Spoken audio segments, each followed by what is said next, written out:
Ngayong Biyernes sa DOST Report, kilalanin natin ang ilan sa mga katuwang ng Department of Science and Technology sa paghahatid ng mga napapanahong balita at impormasyon tungkol sa Agham at Teknolohiya mula sa print media.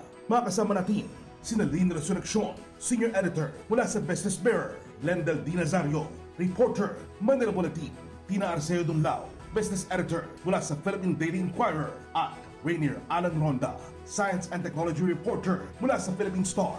Alamin niya at iba pang Science for the People projects ng Department of Science and Technology mula mismo kay DOST Secretary Fortunato Boy de la Peña.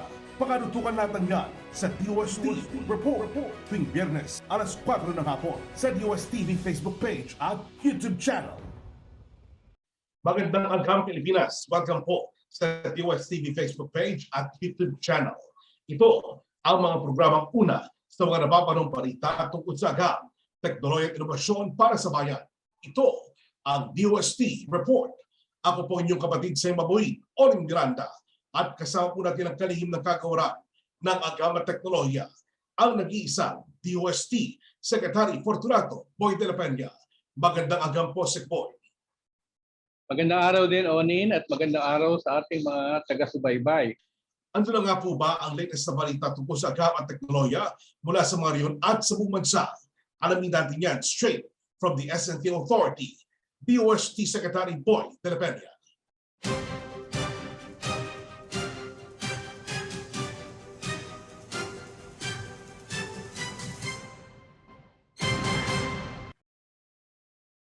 Katulad ng dati, ay magbibigay ako ng report sa mga accomplishments or some important accomplishments from DOST, its agencies and regional units following the KKKK pattern. Ang unang K ay kalusugan, ang pangalawa ay kabuhayan, ang pangatlo ay kaayusan, at ang pang-apat ay kinabukasan.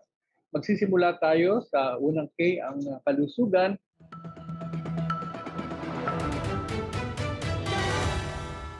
At ang unang report ay galing sa Philippine Council for Health Research and Development ng DOST. The report is on their mental health project, which is entitled Mapping of the Socio-Cultural Factors and the Determinants Associated with Depression, Anxiety, Self-Harm, and Suicidal Behavior among University Students. This is a research project component of the program Depression, Anxiety, Self-Harm, and Suicidal Behavior among Students in Higher Education Institutions, Sociocultural Determinants, Detection and Intervention towards Social Emotional Learning, a collaborative study. This is implemented in partnership between the University of Santo Tomas and the Department of Science and Technology, PCHRD. And the project, which started last June 2021, aims to identify the socio-cultural context that exacerbate the vulnerability of students who are experiencing mental health issues and struggles in their daily lives. As part of the project implementation, the project team has conducted a two-day national Youth Mental Health Summit last April 28 to 29, 2022, whole day, and it had the aim of providing a space that would highlight the importance of discussing mental health and well-being of the youth. And the summit has brought different perspectives and sharing of ideas, knowledge, and experiences, and networks which could effectively address the persistent problems of youth and mental health today. 10 major institutions participated in the summit. The next report is still related to mental health, and this is a report also of the DOST PCHRD regarding a project that they have supported, the telepsychiatry services for quiet OFWs. The activities of the project entitled Acceptability of Telepsychiatry among Overseas Filipino Workers in Kuwait is currently gaining ground. The project is being implemented by the Southern Philippines Medical Center. This is in Davao, through the guidance of Mr. Gregorio Candelario and in close collaboration with the Department of Health and the Overseas Workers Welfare Administration, or OWA. Still on Kalusugan, we have a report coming from the DOST Food and Nutrition Research Institute.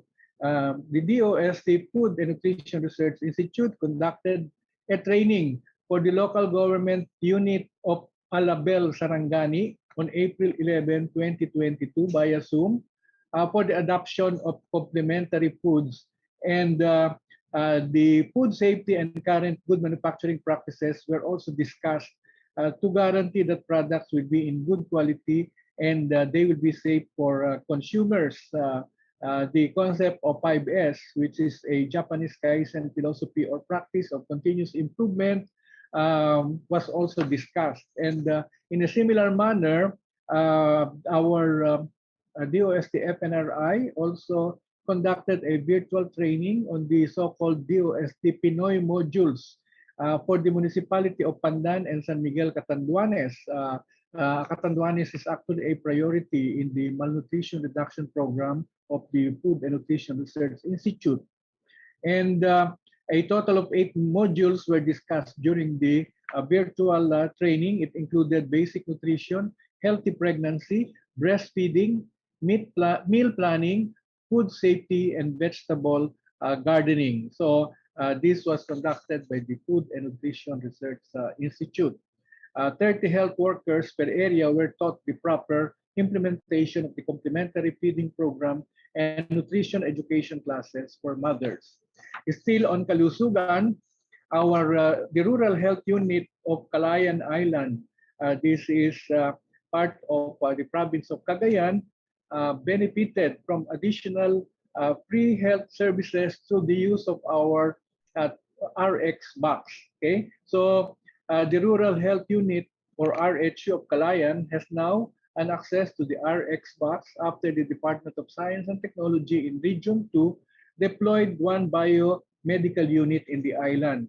As probably some of us may not be aware, the Calayan Island is approximately 185 kilometers or 8 to 10 hours away from Tuguegarao City, which is the capital of Cagayan province. And now Calayanos will be able to access additional and free health services from this device without traveling to the mainland. Services include the usual blood pressure, oximeter, thermometer, electrocardiogram sensor, and a 3-in-1 fetal Doppler, a tachometer, and a fetal movement marker sensor. So through the RX box, doctors can directly send their patients' data to specialists for consultations and necessary referrals.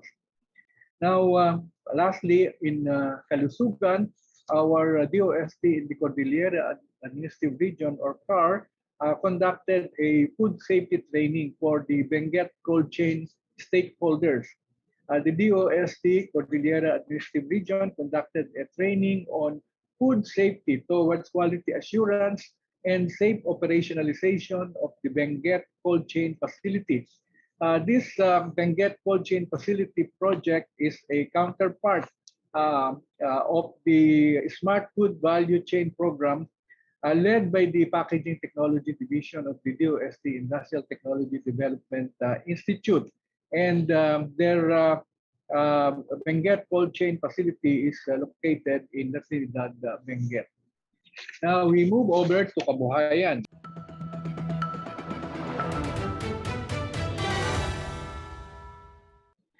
First is the news coming from DOST Picard, or the Philippine Council for Agriculture, Aquatic, and Natural Resources, RND. And it has something to do with their native animal livestock program, or their native animals program. They actually held a native animal fair last April 25 to 29. Okay? This was held virtually. So to promote the scientific way of preparing, okay, Of course, one of the native animals that is the focus of this program is the native pig. We have several native pigs, okay? But this particular guide to lechoneros was prepared by the researcher in charge of the Marinduque native pig, which we call Marcaduque. So the lead researcher there, Dr. Arnolfo Monleon from the Marinduque State College, put together, okay, what their research and development team, the Marcaduque Research and Development Team, has developed, okay, into what they call a book on lechon science, to guide lechoneros. So this actually is a book that puts together the different aspects, the science, the art, and the business in the proper preparation of roasting of lechon. Okay, so most Filipinos, of course, love lechon. The second one, under kabuhayan, has something to do with bamboo musical instruments. We have been reporting before the project of our DOST Forest Products Research and Development Institute, and it is something to do with the collection, preservation, and good production processes for the various bamboo musical instruments found in different parts of the Philippines. And so under the DOST FPRDI's piloting activity on the production of bamboo musical instruments, one cooperator, retired Colonel Gilbert Ramos of GM Ramos Music House, okay, actually partnered, okay, has an agreement with FPRDI to market the products being produced at the FPRDI, where they have an area, a place where they produce the musical instruments. And so the good news is that the GM Ramos Music House received a purchase order for 30 sets of cordal angklung, 30 sets of gabang, this is for 2 octaves, and 30 sets of bumbong that will be used by the Philippine Science High School and other schools in the Bicol region. So actually, the company of GM Ramos actually is using the facilities of the DOST FPRDI Bamboo Musical Instrument Processing Center as a way of help in having companies that will actually continue to produce our bamboo musical instruments. There was also a market validation dialogue that was conducted with school officials and the teachers of the Department of Education regarding the use of these bamboo musical instruments to augment the learning experience of students under the K-12 program. Now, still on kabuhayan, we have a report from the DOST Industrial Technology Development Institute. As we know, the DOST ITDI has been very busy producing emergency food formulations, or what they call emergency food rations. And so they conducted a focus group discussion on the market acceptability of what they have formulated as emergency food rations. And in here, they invited various groups so that they can get the relevant or important response or feedback. So ITDI's Food Processing Division, with the assistance of the Technological Services Division, worked out a focus group discussion for the market acceptability of DOST ITDI emergency food rations. This was held last April 19, 2022. And the participants of the focus group discussion came from different sectors like government, and also from the some are coming from the civil society sector. We have the Department of Social Welfare and Development, particularly their Disaster Response Management Group. Okay, we also have the Bangsamoro Umpungan sa Nutrition Program, Department of National Defense, and the Department of Education. The focus group discussion aimed to gather responses from institutional buyers in guiding the potential adopters on the market perspective, specifically on the market size, the product perception, and the needed requirements from the target market. Products that were evaluated we're ready to eat the chicken egg, okay, beef filled suman, ready to drink rice milk and coconut mung bean milk. Still on kabuhayan and still from the DOST Industrial Technology Development Institute, they have started conducting plant assessment and halal audit. And this is in relation to the uh, possible expansion of production of halal products and ultimately the export of these products. The halal actually involves the principles of the Sharia law and food safety. And halal assures that food is of high quality, safe, clean, and has high nutritional value. To encourage more businesses to go halal, our DOST Industrial Technology Development Institute Food Processing Division and other staff from the DOST ITDI who have been trained to be halal auditors conducted a plant assessment and halal audit of Penor Food Products, which is located in Caloocan City last April 28, 2022. Penor Food Products is a local food manufacturer that produces ready-to-eat seafood products such as crispy anchovies, crispy squid, crispy slipmouth, dried fish, and dried fruits such as mangoes, pineapple, and coconut strips, as well as purple yam powder. They are also exporting to countries like the Middle East, US, Korea, and Canada, to name a few. And as part of the DOST's Halal S&T program, because we have R&D to develop halal products, and we have also the laboratories for halal certification, DOST ITDI continually implements high-impact projects to promote halal R&D. And at the same time, the DOST ITDI is also looking for local partners in the commercialization of their developed halal food products. Okay, some of the examples are those that are made from banana and also from meat, okay, and also bread products. Still on kabuhayan, we have a report from the DOST Mimaropa or the DOST Region 4B. Okay, Mimaropa stands for Mindoro, Marinduque, Romblon, and Palawan. DOST Mimaropa organized and facilitated the conduct of an on-site assessment and consultation for selected micro, small, and medium enterprises in Oriental Mindoro to promote the application of mechatronics and automation technology in business operations.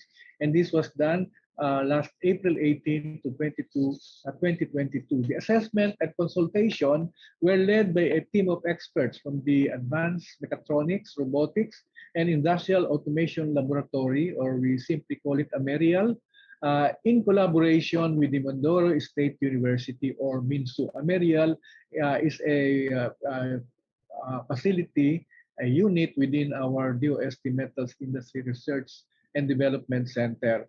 AMERIAL is actually the newest state-of-the-art facility of the Metals Industry Research and Development Center, and its services is intended to drive local industries, particularly our local micro, small, and medium enterprises to higher levels of productivity using cutting-edge technologies with improved capabilities to advance business interest. Okay, and also so that we can have more competitive local business sector with enhanced skills in mechatronics, robotics, and industrial automation, and towards having a workforce equipped with knowledge and skills adaptive to Industry 4.0. The next report is still on kabuhayan, and this is the report from our DOST Region 8, particularly from Northern Samar. This office of DOST in Northern Samar facilitated the conduct of training on the operation and maintenance of impeller rice mill for Kalanchaw farmers in Northern Samar. So this is really a step, okay, up in terms of technology in rice milling. Okay, it actually can operate on an 80 kilogram per hour maximum output capacity, and 8 members of the Kalanchaw Farmers Association were trained last April 11, and actually it is the first step, okay, before the equipment that they will use will be transferred to their location, okay. Now, back then or before that, the residents in Barangay Kalantiao had to travel to Barangay Asedera, which is 6 kilometers away, just for milling of dried palay. And the residents spent 50 pesos per sack of palay just for the transportation. So now this will be the very first rice mill in Barangay Kalantiao. Of course, what they call an impeller rice mill.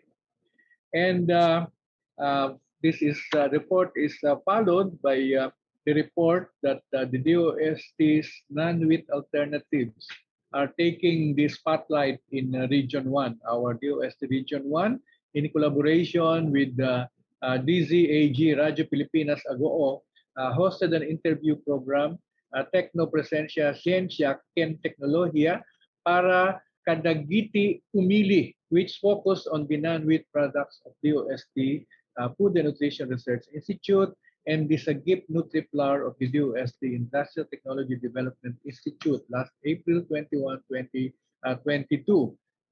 So they are really very serious about what we told them to do, that they should see how we can explore other substitute materials for wheat, okay, in preparing flour.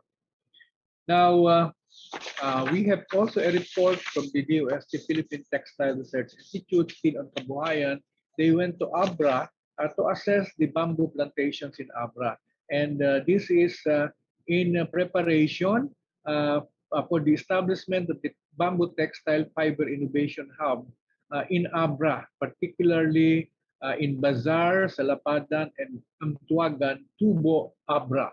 This is connection with the setting up of a yarn production and innovation facility in northern Luzon, particularly in Isabela, and the nearby provinces, okay, to Isabela, like Nueva Vizcaya, Cagayan, Quirino, and the mountain provinces, and of course including Abra, will have their own bamboo textile fiber innovation hubs. Okay, so this will be the first stage, okay, before they will be transported to the yarn production center that is being put up in Isabela. This is under the Philippine Textile Research Institute that has been trying to promote the local indigenous textile from our local fibers. Now, we have a report that our micro, small, and medium enterprises are eyeing wider product promotion through the DOST One Store. One Store has been set up several years ago, and this is an online ordering and delivery system for products originally coming from DOST assisted enterprises, but now it has actually opened up, so even non-DOST assisted enterprises can avail of the services of DOST One Store. So they actually the new clients attended a virtual orientation on One Store last April 19. So this is because of the growing demand for the services of One Store. It's actually an e-commerce marketing platform which can be utilized by our beneficiaries of DOST assistance, like the Small Enterprise Technology Upgrading Program and the iForward PH, which is actually the company set up by our OFWs. Now, last two items here in Kabuhayan actually comes from Mindanao. Okay, so one is the assistance being given by our DOST in Northern Mindanao, or what we call DOST Region 10, to upscale the production of Misamis Oriental's local milk processing facility. through our Small Enterprise Technology Upgrading Program. So the beneficiary of the assistance to improve the production capacity is the United Livestock Raisers Cooperative, which is a local dairy livestock cooperative and milk processing facility producing pasteurized milk in Hasaan, Misamis Oriental. It is an assistance, of course, that has to be repaid in the amount of 795,000, and it is expected to increase sales by around 73% and productivity by 16%. So several equipment are actually involved, like milk homogenizer, automatic liquid filling machines, stainless tables, stainless racks, and the construction of an FDA-compliant food processing plant is also ongoing. Of course, our role there is actually consultancy work in the design. Okay. Now, the last item under Kabuhayan is a report from our DOST Region 12, or what we call the Soc-Sargen region, which includes General Santos and South Cotabato and Sarangani. And this is a report about new beneficiaries of our Small Enterprise Technology Upgrading Program from Region 12, totaling for all the new cooperators, a total of 6.9 million pesos innovation support fund.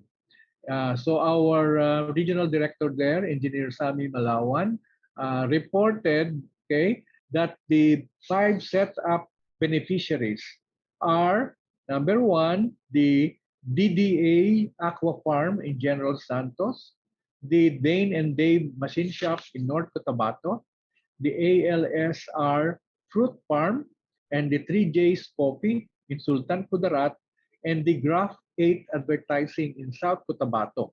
The total assistance to the 5 amounts to 6.9 million pesos. So we look forward to improve productivity, improve capacity, and higher quality, and a bigger range of products from these 5 companies. We move on to kaayusan. Okay.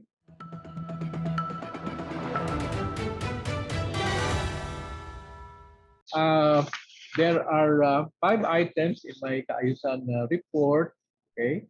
The first one is good news. Okay, a 2-minute film showing Filipinos' commitments to protect and preserve the waters, species, and people of lakes won the Best Video Award in the 6th International Symposium on Conservation and Management of Tropical Lakes, in conjunction with the 3rd International Conference on Tropical Limnology.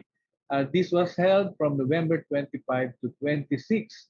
The video was produced through the National Research Council of the Philippines, which has an ongoing research program entitled Taal Post-Eruption Ecological Research, or Taal PEER, in close collaboration with the kulusan ng mga maliliit na mangingisda sa lawa ng Taal.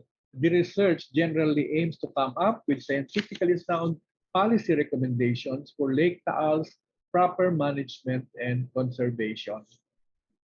The head researcher, Dr. Jonathan Carlo Briones, who is a member of the National Research Council of the Philippines Biological Sciences Division, stated that SINTA-AL, which won the video award, aims to bring awareness on conserving post-eruption Lake Taal and helping the resilient but vulnerable fisherfolk communities. Now, still on kaayusan, this is a report also on bamboo musical instruments, because since most of the bamboo musical instruments in the Philippines are found in the communities of indigenous people, there is a requirement that our bamboo research team should conduct a validation of project outputs with the National Commission of Indigenous People. And so this was done in 2 provinces, in Kalinga and Mount Province, specifically with the Lubuagan and Mahukayong tribes. The activity is part of the Bamboo Musical Instruments Project of the DOST Forest Products Research and Development Institute. Project 1, documentation of Philippine indigenous bamboo musical instruments. And during the validation, short videos featuring the bamboo musical instrument masters and a draft compendium listing the instruments were presented to the tribes. Okay, the communities then granted a validation certificate to the DOST Forest Product Research and Development Institute, which now allows the institute to use the gathered photographs, videos, and information for its various communication materials. The National Commission on Indigenous Peoples requires the validation of outputs to ensure that gathered information is correct and will not harm the tribe and their culture in any way. The next item still on Kaayusan is a report from our DOST Region 1 in the Ilocos. They have installed, Region 1 installed an automatic weather station in Santol, La Union. Okay, I have been to this place. It's a very nice community, high elevation, okay, and plenty of trees and vegetation. So they have put up, together with the Municipal Disaster Risk Reduction Management Office of Santol, La Union, okay, an automatic weather station. The town is actually situated in mountainous areas and is very prone to the impacts of calamities. So the communities in Santol rely mostly on radio, TV, and SMS when it comes to information regarding weather forecasts. Now, they have been trained for first aid, basic life support, and rescue operations for disaster risk reduction and management preparedness. Through the program Community Empowerment to Science and Technology of DOST, um, uh, one of the five priority areas of the program has identified the need for an automatic weather station to be located in the area. So DOST Region 1 has installed it in Santol, La Union. Now, still on Kaayusan, our DOST Cordillera Administrative Region and the local government of Tublay reported that they have conducted a very high frequency or VHF radio propagation test in all the barangays of Tublay last April 13, 2022. Existing and available radio communication devices and networks of the municipality were tested and assessed to determine appropriate interventions in upgrading the DRRM or Disaster Risk Reduction and Management Radio Communication System for the connectivity of all barangays to the municipal DRRM or Disaster Risk Reduction and Management Operations Center. So this is considered as an important component of our Community Empowerment to Science and Technology program. And last, in the area of Kaayusan, is the report of our team handling the certification of electoral board members for the 2022 national and local elections. So since the implementation of automated elections, DOST, according to law, has to conduct the certification of electoral board members, okay, as to their skill and ability to operate the equipment that will be needed for the automated election. So as of April 21, 2022, a total of 205,413 local electoral board members who will serve during the May 9 national and local elections have completed the DOST Electoral Board certification with a record of 94.23% passing rate nationwide. These electoral board members were required to take both the theoretical and practical examinations on the parts and the operation of the vote counting machines or VCM. Meanwhile, all 176 special Board of Election Inspector members, okay, they actually recorded a 100% passing rate, who are assigned in different polling precincts overseas. Okay, these are the electoral inspectors assigned overseas, and as report says, they had a 100% passing rate. And those who are assigned in different polling precincts overseas, like the Asia Pacific, Middle East, Canada, Europe, North and Latin America, and Africa also completed and passed the certification process.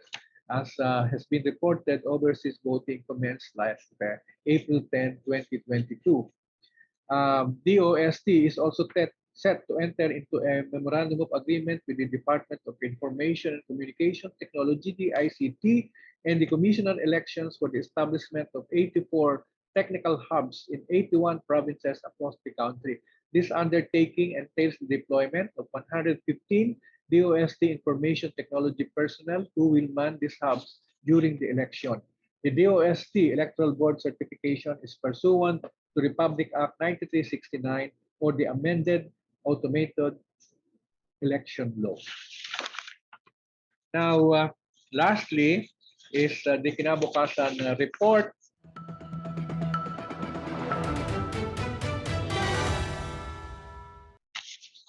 And we would like to report that high school students have started joining the online classes of the National Research Council of the Philippines. Okay, so the first batch came from students of St. Genevieve School of Pateros, 14 grade 10 students enrolled as students of the National Research Council of the Philippines online science class program entitled Back to Basic.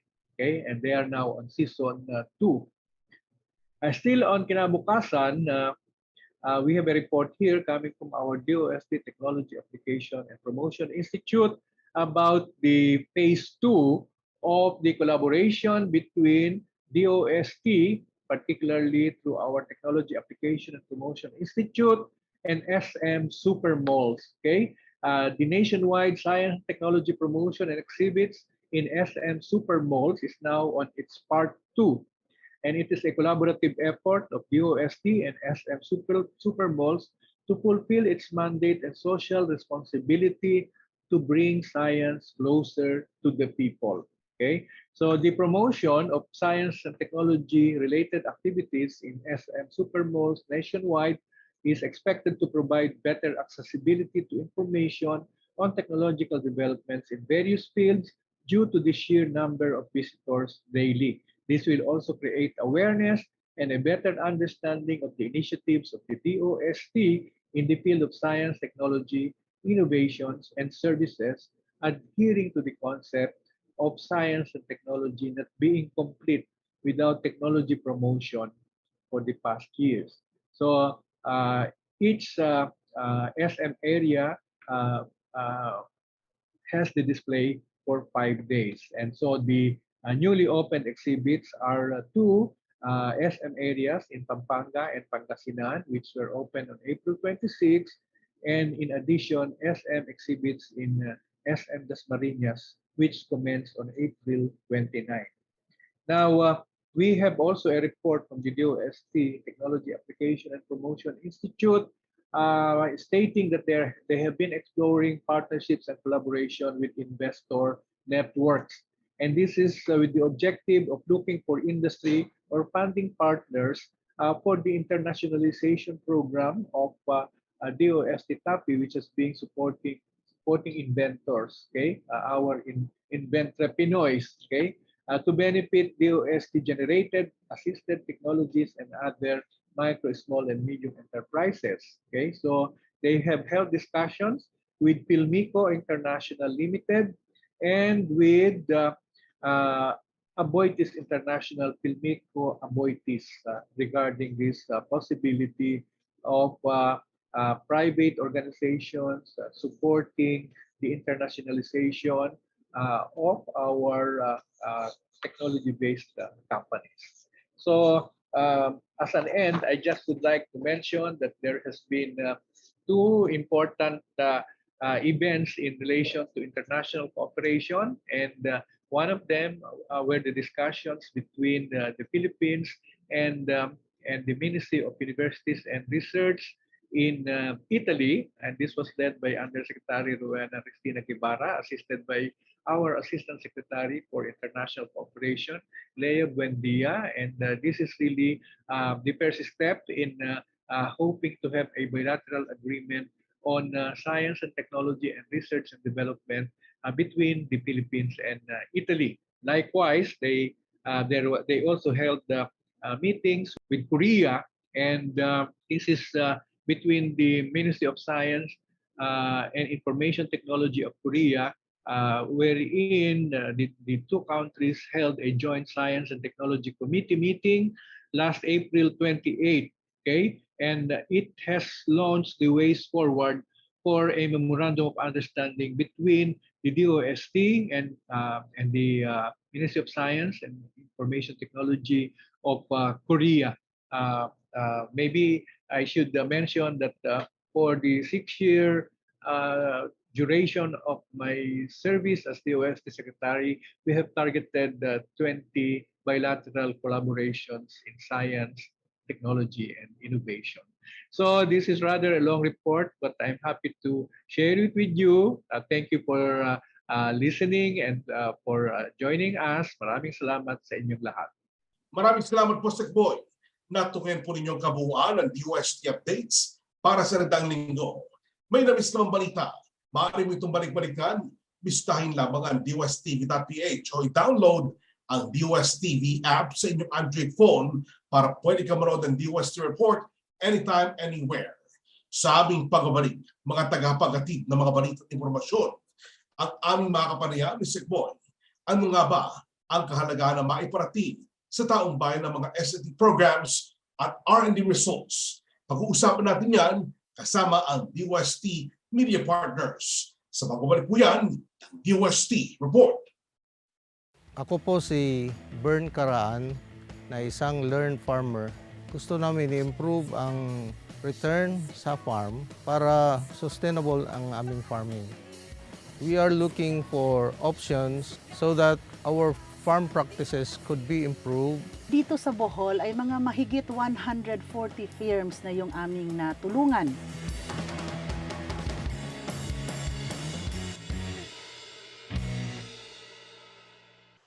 Kayo po yung nakatutok sa DOST Report. Maraming mga programa ang DOST para sa taong bayan. Marami po ang mga pananaliksik at makabagong teknolohiya ang dinidevelop upang maiangat ang kalidad ng buhay ng bawat Pilipino.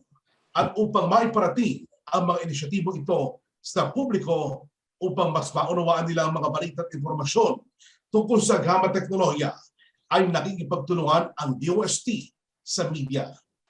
Tama ka, Onin, mula sa paghahatid ng mga balita tungkol sa R&D project results, sa mga aming science and technology services, at gayon din naman ang pagbibigay ng balita o warning, science-based warnings tungkol sa mga sakuna o kaya naman yung mga natural disasters. Yan ay tinutulungan tayo ng ating media sa paghahatid ng balita ng DOST. At ngayong araw na ito ay inimbitahan natin ang ilang sa ating mga media personalities para naman ibahagi nila sa atin ang kanilang karanasan tungkol sa pagbabalita, tungkol sa Agham at Teknolohiya dito sa ating bansa.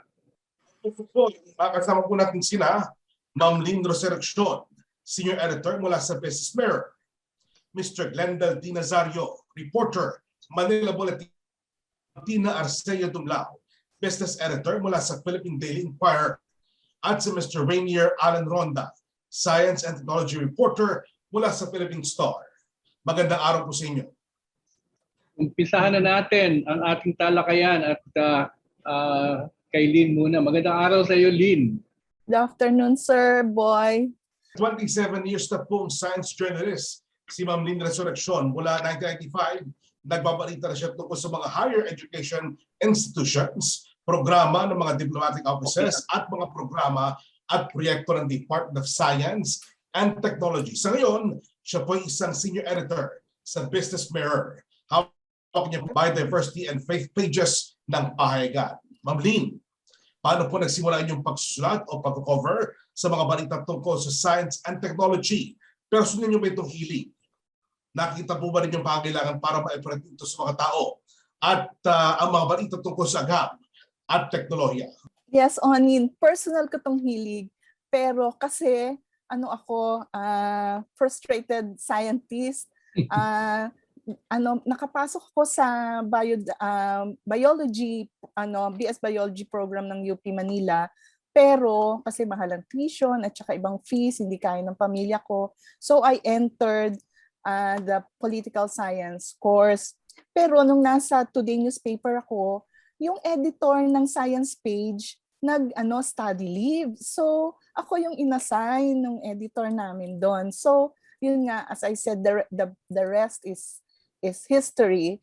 So tuntua ako nung naano ko dahil kahit paano na-fulfill yung aking kagustuhan sa science field dahil naging editor ako. Yon, mula noon nag-cover nga ako ng DOST at saka iba pang mga science stories sa iba't ibang higher education institutions, ng diplomatic field at private agencies. Lin, base sa iyong karanasan bilang science journalist sa Business Mirror, anong uri ng science and technology news ang interest ng mga tao? At anong uri naman ng science and technology news ang sa tingin mo ay kailangan pa nating maiparating sa kanila at bakit? Ang interest po ng mga tao, yun po yung nabanggit nyo din kanina, yung mga warning sa mga kalamidad, like yung magandang ginagawa ng Pag-asa at saka ng FIVOX tungkol sa ulan, sa bagyo, sa lindol, sa volcanic eruption, yun. At isa pa, yung tungkol sa makakatulong sa kanilang kabuhayan, sa pagsasaka na ginagawa ng Picard, at saka sa MSMEs ng setup, at saka yung ngayon, yung Science for Change program, bukod sa business newspaper, so kina-carry namin yon, mabigat ang pagdadala namin sa ganong mga storya. Sa akin, tingin ko talagang importante din yun dahil nakakatulong sa kabuhayan ng mga tao, bukod pa sa, syempre, kasunod nun ay sa kabuhayan ng bansa, sa national economy, kung maganda yung kabuhayan ng mga simpleng tao. Yun po. At saka isa pa din pala, yung sa scholarship. Pag naglalabas kami ng mga applications, open applications for scholarships, mataas yung yung number ng links, yung readership namin. So maganda yung programa niyo ng DOST at saka specifically ng SEI para sabihin sa mga bata na pwede silang mag-aral ng science kahit na mahirap sila. Parang katulad din po ng sinasabi niyo palagi na pag may isang bata na nakapagtapos ng pag-aaral sa mga pamilyang mahihirap, nadadala na iaangat yon nila ang kanilang pamilya. So, yun po siguro yung dahilan kung bakit mataas talaga yung readership sa mga scholarship application programs. Ma'am, ano pong mabuting pagbabago ang nangyari tungkol po sa pagbibigay ng balita o impormasyon ng DOST sa media at sa publiko? Magandang pagbabago, yung lalo na itong pandemic, ay talagang nagamit ng DOST yung information technology.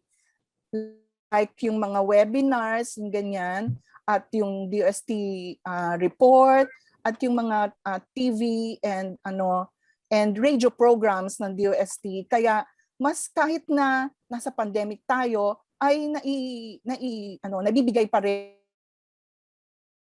DOST yung mga achievements nito or yung mga researches na ginagawa nito para sa mga tao. Yun yung malaking bagay yun.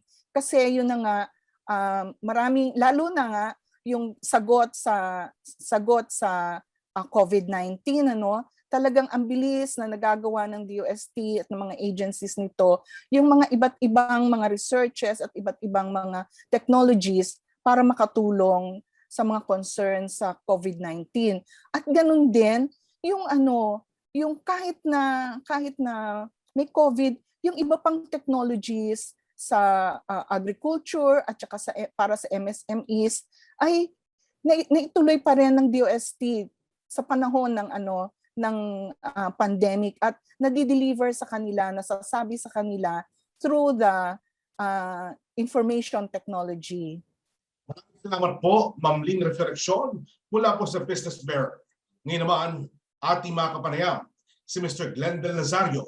Bago siya maging isa reporter sa Manila Bulletin, ay nagtrabaho siya sa DOST, Philippine Council for Industry, Energy and Emerging Technology bilang technical assistant na sumusulat ng mga press releases at speeches para sa mga DOST officials. Taong 2018, na maging reporter siya sa Manila Bulletin at isa nga sa kanyang beat ay ang DOST. Magandang araw sa iyo, Del Nazario. Magandang araw din, Sir Onin. Ngayon din kay Secretary de la Peña at sa kapwa ko taga-media na kasama natin ngayon. Magandang araw sa ating lahat. Nagsimula ang iyong pagsulat o pag-cover sa mga balita tungkol sa science and technology. Isa ba ito sa dahilan ay ang iyong karanasan sa DOST? 2018 ako inassign as a DOST reporter. And kasama ito sa mga police beats or yung mga first beats na binibigay sa mga reporter. I was given this beat nung 2018 to para palitan yung current reporter na mag-excel din into the PNP beat. Bale, wala naman akong background on science and technology, but I was chosen to cover this beat lang dahil may kailangan na mag-fill sa position. But then again, masaya ako na nag-cover ako ng DOST since I've always loved science and technology since nung nag-aaral pa ako. Pati po sa iyong karanasan, anong uri ng SNT News ang interest ng mga tao? At anong uri naman ng SNT News and stories ang kailangan pa maiparating sa kanila? Well, based sa experience ko, ang hilig talaga mostly ng mga tao is things related to health, concerning health and space technology, especially din yung mga news on agriculture, yung mga nakikita ko usually na maraming views.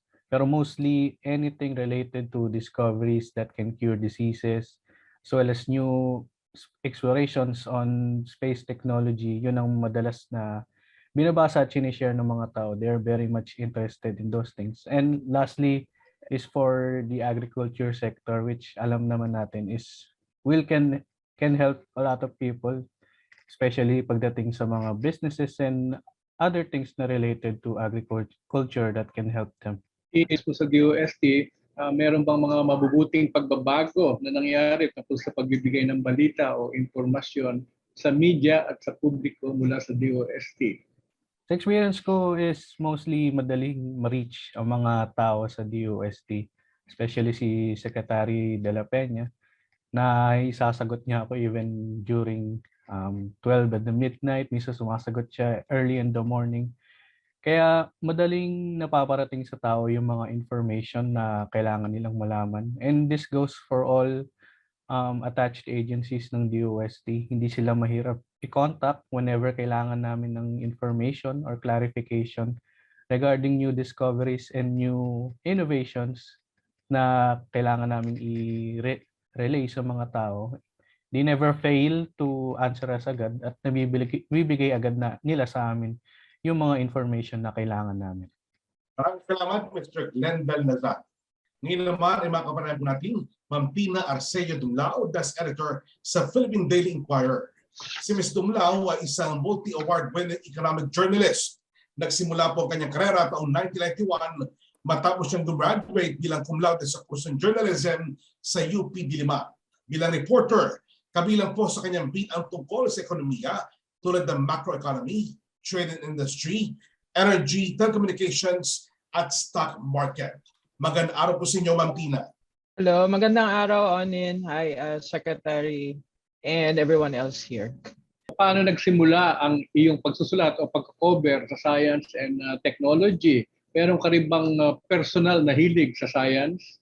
Sabihin ko lang, na una ko narinig yung word na DOST, syempre, mga current events digest ng bata ako. But I ended up sinabi ko kasi noon, ano bang course ng college na walang math at walang science. Actually, science kaya pa, pero math hindi talaga kaya. Kaya ako naging journal.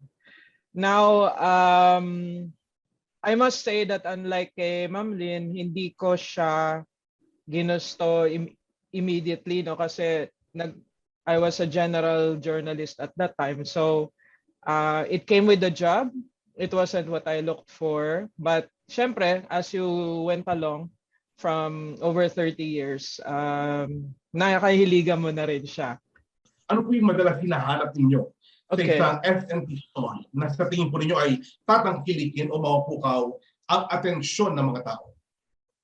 Ngayon, since as an editor, kasama ka na dun sa mga pumipiling ng storya. And like sinabi na rin kanina, no, na during the pandemic, definitely yung mga storya na hinahanap ng tao, mga ginagawa natin for COVID-19, and then disasters, of course. Pero I think most of the people, most Filipinos, don't really realize siguro na yung Pag-asa ay under siya ng DOST. Kasi parang, or FIVOX, I think, no? But definitely during the pandemic, mas nakilala yun na part siya ng isang scientific community. Pero sa amin sa business, ang mas mga mabentang storya dyan, yung mga breakthroughs, scientific breakthroughs na katulong sa agriculture, mainly on agriculture. And then yung coconut oil, mabenta yan. Ano pa ba yon? Yung mga skincare, usually marami kasing mga cute stories ang DOST na nagagamit for page 1. Light siya, kung titingnan mo, pero actually it's not. But for example, meron yung recently yung skincare. Then mabenta rin din anything about plants, anything about disaster, and then also yung sa amin yung innovation index for business, mabenta yon. I think when you look at it, basta anything that has to do with the ordinary person, yun yung mabenta. And then lastly, the people around DOST, the scientists. In fact, if I were to wish for something, I hope na mas babantayan ng Pilipino yung mga scientists kaysa mga abogado. Alam mo yun? Kasi we devote so much space and attention to the bar exam, and yet para sa akin mas significant yung work ng mga scientists kasi mas konti sila. And then mas specialized, and their work is really in the background but affects everyone. So yun lang. I don't know if that will ever happen, but we try. Is po sa DOST, meron bang mga mabubuting pagbabago na nangyari tungkol sa pagbibigay ng balita o impormasyon sa media at sa publiko mula sa DOST? Sa akin, the fact that they come in regularly more than before is a big deal. Kasi dati parang minor bit na nga lang yung DOST kasi di ba naman siya na-feel, unless lang may bagyo. Mm-hmm. So, pero Pag-asa yon, not so much DOST itself. So, yung regular supply ng balita is a big deal. So, kahit na hindi kunwari siya maggamit the next day, but they're always there for follow-up eventually. So, para sa akin yun and I hope you'll continue doing that. Lalo na marami kayong mga program and marami kayong unit. So lahat yon actually, busog na busog ka na sa balita. Salamat po, Ma'am Tina Arcedumlao. Ngayon naman ay makapanayan po natin, isa po siyang reporter sa Philippine Star, si Mr. Rainier Alan Ronda. Magandang araw po, Sir Rainier. Hello, magandang araw, Onin, Secboy, at yung mga tagapanood. Rainier, paano nagsimula ang iyong pagsusulat o pagko-cover sa science and technology? Meron ka rin bang personal na hilig sa science? Secboy, actually, medyo personally, interested din ako sa mga science and technology breakthroughs nung bata ako. Pero as a reporter, sa totoo lang, second tour of duty ko na covering science and technology. Nagsimula akong second tour of duty ko 2013, panahon pa ni Secretary Mario Montejo. Mm-hmm. And yung dati nga, sabi nga ni Miss Tina, dati considered na minor beat tong DOST. Dahil nung first tour of duty ko, health beat kasama lang siya sa DOH, and napaka parang poor sister siya. Parang hindi namin kino-consider, hindi namin masyadong parang kinakamusta. Naghihintay na lang kami ng mga parang pinapa-fax sa amin. Noong panahon na yon, fax pa eh. Fina-fax yung mga press release sa pagkahaba-haba and titingnan lang namin yung mga kung ano yung mga interesting. Pero ngayon, Tech Boy, talagang maraming pag kino-cover mo ang mga forums and yung bayanihan report mo, lalo na tong pandemic, nakita nyo naman, Tech Boy, marami akong may mga front page stories ako from lalo na yung mga innovations and yung mga initiatives on vaccine development. Yung madalas na hinanap nyo sa isang FNT story na sa tingin po ninyo, tatangkilikin o maupuka ang atensyon ng mga tao? Marami. Kunwari, napansin ko nga, nung tinawagan nyo ako to speak about the impact of science and technology, lalo na sa coverage ko, marami akong front page stories, lalo na nung panahon ni Secboy, pero pati rin nung kay Secretary Montejo, yung Space Technology Initiative na na nag-develop na, ngayon may agency na. And Secboy, 'di ba, yung dati yung DICT nagbunga lang yan from ICTO dati ng DOST. Dalawang malaking agency with a high potential for contributions to national development sprung out from the DOST. Sa experience mo, Rainier, sa DOST, at may mga pagbabago pang mabuti na nangyari tungkol sa pagbibigay namin ng impormasyon sa inyo, sa media at sa publiko? Secboy, marami. Actually, sa DOST Science and Technology Beat. And maraming mga stories ako. And marami kong nakita ko kung paano nakatulong ang DOST and yung mga innovations, whether from in-house DOST or from collaborations with inventors, innovators, like kunwari Nutriban and yung sa VCO, yung pagtulong nyo sa VCO, yung sa mga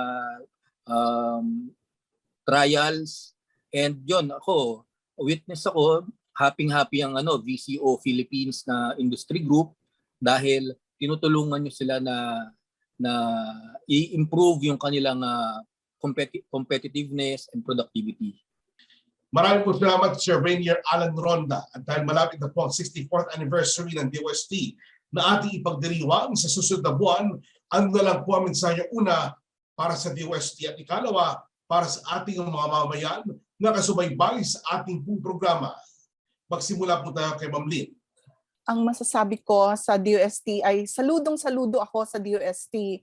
Para sa akin, this is the best agency, especially during this pandemic. Kasi nasagot niya yung mga pangangailangan para sa lalo na yung mga questions, concerns tungkol sa COVID-19. Hindi ko makakalimutan na February pa lang 2020, bago dumami yung cases ng COVID or NCOV pa yung tawag natin noon, dito sa Pilipinas. Sa isang press con, sinabi na ng DOST yung mga projects na naka-line up para pansagot sa mga sa concerns on COVID or NCOV noon. So talagang inunahan niya yung inuunahan ng DOST. Inunahan ng DOST yung COVID nung panahon na yon. Handa na siya, hindi katulad nung iba na sumasagot lang sa mga kung ano yung day-to-day na needs, no? And it's very, very active. Kaya sabi nga ng mga kasama natin dito na sa media na lalo nga itong pandemic, imbis na nakasagabal sa DOST sa pagbibigay ng balita, lalo pa niyang napadami o napadalas yung pagbibigay na ng balita sa mga tao during COVID. Kasi marami siyang projects, marami siyang researches, maraming technologies na ibinigay sa mga tao at ibinabalita sa mga tao almost every day. Lahat ng mga, minsan patong-patong pa nga yung webinar sa isang araw, no? Na sinasabi nila kung ano-ano yung mga technologies na sagot sa mga concerns sa COVID at saka sa iba pang mga concerns, lalo na noong pang mismo ng 2 taon na to, ay inihanda na ng DOST ang mga tao para sa better normal. Yung mga technologies, mga MSMEs, yung science for science for the people, yung ganyan, science for change, yung ganyan. So talagang pinangatawanan ng DOST yung pagiging science for the people niya. So in Science for Change, buhay na buhay siya. Yung BEAST, yung Cradle, yung NICER, yung RD Lead, buhay na buhay siya sa pagbibigay ng pagtulong sa mga tao sa kanilang mga kabuhayan para hindi lang para sa during the COVID, but yun nga para sa better normal, no? Better normal. So yun, saludo talaga ako sa DOST sa naging tungkulin niya o sa mga ginawa niya nitong panahon ng COVID. Kaya masasabi ko sa mga manonood ay tangkilikin nila ang mga subaybayan nila at tangkilikin ang mga ginagawa na technologies ng DOST, hindi lang sa COVID kundi sa mga iba pang mga pangangailangan nila sa araw-araw para makatulong sa kanilang kabuhayan, at saka para isa din para sa mga sinusulat ng media na makatulong sa kanila para magkaroon ng scientific thinking, para hindi sila maniwala sa hearsays o sa mga fake news. Well, unang-una sana pagpatuloy ng DOST yung pagiging science for the people na ina-advocate nila, which is nare-reach talaga nila yung mga tao. In the past years na nag-cover ako sa DOST since 2018, dumaan yung pandemic and everything, hindi sila tumigil na iparating sa tao yung mga kailangan nilang information and to make them informed na merong mga ganitong klase ng technology, na merong ganitong klaseng information and innovation na pwede nilang i-reach or itapang DOST para makatulong sa kanila sa pamumuhay nila. And sana magpatuloy ang pagiging reachable ng DOST, especially sa media. At ganoon din sa mga tao na hindi sila mahirap abutin at madali lang silang makontak at ma-reach in case may mga kailangan ng tao. At ngayon din po kami sa media. Maraming salamat at happy anniversary po sa DOST. Congratulations muna siguro to the DOST and padayon kasi yun na nga, DOST di masyado yan, at least malayo kayo sa kontrobersya. Salamat naman. So you have a very quiet life there, Sec Boy. Good for you. And siguro mensahe ko rin lang sa organization is nandito rin kami as media sa partner institution na ready to share your good news with the public. Yun naman ang role namin. And we will be here for any good news that you have. So we hope we can have a very open communication and mabuti nga na meron kayong ganitong programa kasi this is not a good time actually for journalism kasi for the first time in my career parang nada-downgrade or na-attack yung mismong reason for being namin, no? So at least sa DOST, those lines of communication are open and I hope it will stay that way kasi at the end of the day, no, pareho lang naman tayong public servant. We serve our people. Taxes go, at least sa DOST, the money goes, our taxpayer money goes a long way. And we will be there to share that good news. So padayon and sana dumami pa kayo. Well, congratulations din sa DOST. Happy anniversary, advance. Tapos, yun, tama, ako rin. I'm here ready to spread the good news of DOST and I will also back up yung message na more government support for science and technology para mas marami pang matulungan ng DOST and para ma-empower pa ang mga scientists natin so that they can come up with more innovations for change and for national development. Hindi po, maraming salamat po sa lahat ng ating mga panauhin. Sec Boy, baka may nais po kayo pabatid sa ating mga taga-subaybay. Well, actually related dun sa mga nabanggit na ating mga panauhin ngayon from media, alam mo, mula nung nagkaroon tayo ng DOST-TV, at natuto na rin ako ng mga technology. Parang mas madali na, sabi nga ni Lynn kanina, yung information na technology. Ngayon madali na magpadala through email, madali na mag-Viber, no? Naging very convenient. At ako naman, mula nung naisipan namin itong DOST report, actually nag-umpisa kami doon pa, pumupunta pa ako tuwing Sabado sa istasyon ng radyo, hanggang sa nagkaroon nga ng pandemic ay napilitan kaming magkaroon na ng ganitong DOST report na programa.